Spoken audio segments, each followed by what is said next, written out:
Hi everyone, Quiveen here from the comfort of my kitchen. In today's video we are going to be taking a look at the constellations that we're going to see over the course of the month of April. Taking a look at the sky here, firstly we can see the sun directly in the south, almost directly in the south, at just about 1:30 because we are at UTC +1. We are definitely into summertime, and the height of the sun above the horizon at this midday peak, it is getting higher and higher. It will continue to get higher, of course, but it was much lower even just a couple of months ago. Even just a month ago, it was significantly lower in the sky. So we are certainly coming back into summertime, and that means our constellations are going to look more summery. They are going to look more like the constellations that we see in the summer. So here we go with the sun setting at just about 8 and the sky really getting dark a little bit after 8, coming up to 9 o'clock. So we do already have to wait until reasonably late before the sky gets dark enough to see things, but we're not waiting as late as we will be when we truly enter summertime. So here we are coming up to true darkness. It does look to be just about true darkness now, possibly just on the edge of astronomical twilight at almost 10 o'clock. Taking a look over towards the east northeast, I think the summer triangle is still completely below the horizon. So according to the summer triangle, we are certainly still not in summer. Taking a look at the sky as we'd see it here in the city, we are still early in the night, just about catching Orion, and we can still see Gemini and Taurus, but Orion and Taurus in particular won't be in the sky for long. Leo and Virgo are going to come to dominate the night sky over the next couple of months. They will be some of the main constellations. Bringing up our normal constellations, they are still the same. We're still seeing the same pictures and images in the sky. These are still the same drawings. However, Stellarium did recently have an update, and one of the main features of that update was an expanded degree of sky cultures and more different mythologies. So now each sky culture gets its own window once you have it selected, and the exploration and selection is left over to a different location.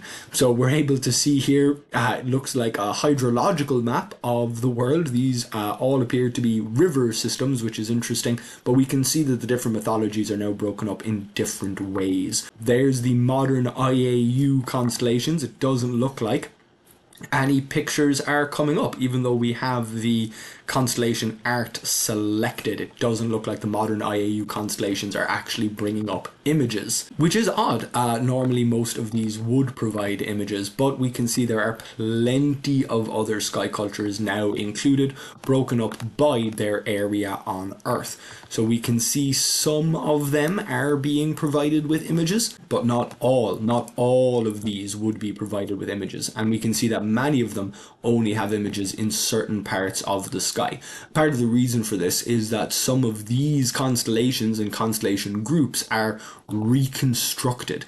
Some of them have been reconstructed quite thoroughly, so these are the Babylonian constellations, but we can still see significant gaps in the sky, areas where constellations have not been filled in.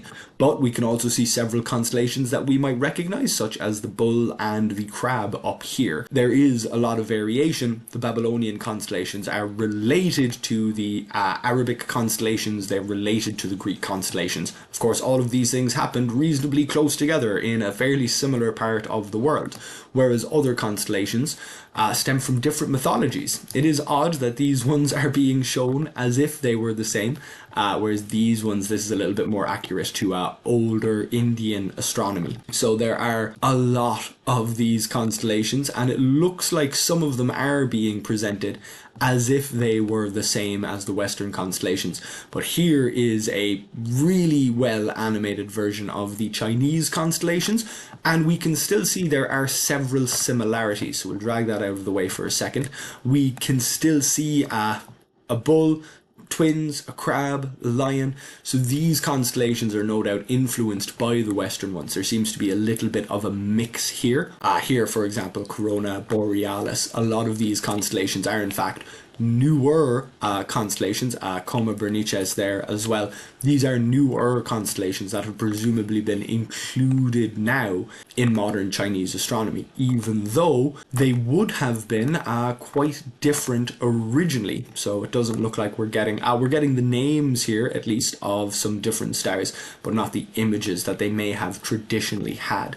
It's the same for these Inuit constellations, only a few of them are being brought up. So it does look like, although there is a very big variation in the sky cultures that are being provided, not all of them could be described as full, not covering the entire sky. Now here we go, these would be related to the Almagest, so these would come from Ptolemy's astronomy, so we can see a lot of, again, very familiar constellations. We can still see Triangulum down here. It looks like Taurus and the Pleiades have been separated out, so these are things that were done in other mythologies, other types of astronomy, other cultural groups.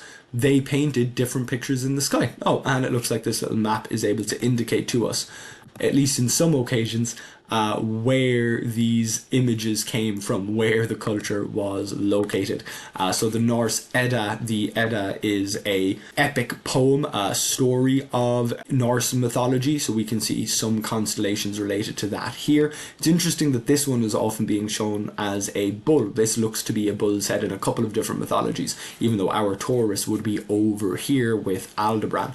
So it's an interesting difference, even though a bull is used in multiple different mythologies. They do seem to be different bulls and in different locations. But these are the constellations that we would normally see, that we would normally associate with the sky. So we can certainly see Virgo completely above the horizon there. And turning around, yep, that is the summer triangle. So the summer triangle still hasn't risen into the sky. If we move further forward to morning time, or even just a bit closer to midnight, this is still only, just about 10 o'clock, so we can move significantly later, and this is giving us a preview of the sort of view of the sky that we're going to get in a couple of months. So we can see, or even in just a month, by about June, so we can see the summer triangle is almost above the horizon here by midnight. We're seeing for example, Ophiuchus and Hercules coming up into the sky. The Plough, the Big Dipper, is really almost at the zenith here at midnight. But this is our temporal midnight, midnight on the clock. We're going to have to move a little further forward to account for UTC and our position on the Earth, something more like this. So that does move the Plough a little further to the side, which makes sense to me. And the entire summer triangle is above the horizon. It does look like Altair down here is being occulted by the atmosphere, but it is above the horizon nonetheless. So this is showing how close to summertime we're getting. These constellations are different enough from our wintertime constellations, from the constellations that we've been enjoying for several months now. We can see Pegasus starting to come back up here in the morning as well, and we can see summer triangle.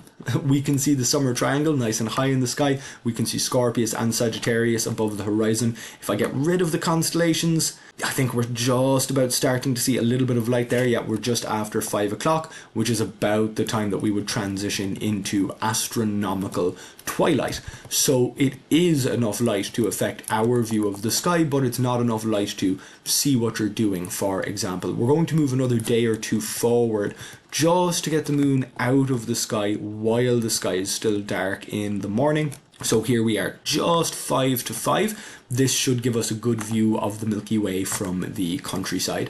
So we will head out to the countryside. Here we go. Get rid of the light pollution, and there we go. There is the Milky Way stretching across the sky just as we'd expect. So we do still have to wait until quite early in the morning to see a good view of the Milky Way, but not as early as a month ago. Even here at 20 past 3 in the morning, we've got a reasonable amount of the core, and the outer arm of the Milky Way there passing through the summer triangle is nice and clear.